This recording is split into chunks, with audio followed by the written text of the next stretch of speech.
So hello guys, আবারও চলে এসেছি নতুন একটা ভিডিও নিয়ে। আর আমি এখন স্নান করে ভূতের মতো সেজে চলে গেলাম নিচে লাঞ্চ করতে। জানি না আজকে কি লাঞ্চের মেনু আছে, তো যাই হোক নিচে গিয়েই দেখা যাবে আর তোমাদের সাথে তখনই শেয়ার করব। তো আজকের লাঞ্চের মেনু আছে সর্ষে বাটা দিয়ে বাটা মাছের ঝাল, পটল ভাজা, আলু ভাজা, নিম পাতা ভেজে আলু দিয়ে মাখা, তার সাথে মুড়োর ডাল। আবার মোটামুটি খাওয়া হয়ে গেছে আর আমি আজকে লাস্টেই লাঞ্চ করতে বসেছিলাম। তো এখানে ফার্স্ট নিম পাতা দিয়ে মাখা আলুটাকেই ফার্স্ট ভাতের সাথে মেখে খেয়ে নিয়েছি, কারণ নিম পাতা তো নয় যেন বিষ খাচ্ছি, এত তিতো বাবারে বাবা। এ তো খাওয়া হয়তো ভালো, বাট আমার এত ভালো লাগে না তিতো খেতে। তো যাই হোক তারপর নিয়ে নিলাম ডাল। ডালটা তো ভীষণ পাতলা করেছে, মানে মুড়োর ডাল আর একটু ঘন হওয়া উচিত। মাথা দিয়ে মুড়োর ডালটা একটু ঘন হলেই আমার খেতে ভালো লাগে, বাট এখানে একটু পাতলাই করে ফেলেছিল। তো ফার্স্ট আমি একটু খেয়ে দেখলাম, পাতলা তো কি হয়েছে, টেস্ট কিন্তু অসাধারণ করেছিল বৌদি। জন্য বলে যে দেখে কোনো কিছু বিচার করা উচিত নয়, তার সম্পর্কে জেনে বুঝেই কথা বলা উচিত।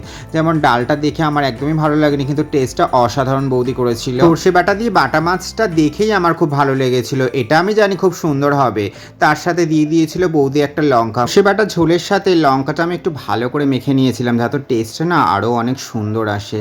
তো যাই হোক এত বেশি কথা না বলে টেস্ট করে দেখা যাক। তো টেস্ট করার পর সত্যি কথা অসাধারণ লাগছিল, দারুণ টেস্ট হয়েছিল তরকারিটা। এত ভালো হয়েছে যে আমি আবার একটা মাছ নিয়েছিলাম আর তার সাথে একটু সর্ষে বাটার ওই ঝোলটা নিয়ে নিয়েছি। মাছটা এত ভালো টেস্ট ছিল যে মাছের টুকরোটা ঝোলের মধ্যে চুবিয়ে খেতে আমার ভীষণ ভালো লাগছিল। কোনো খাওয়ার জিনিস আমার মনে হয় একটু সুন্দরভাবে মজা করে খাওয়াটাই উচিত।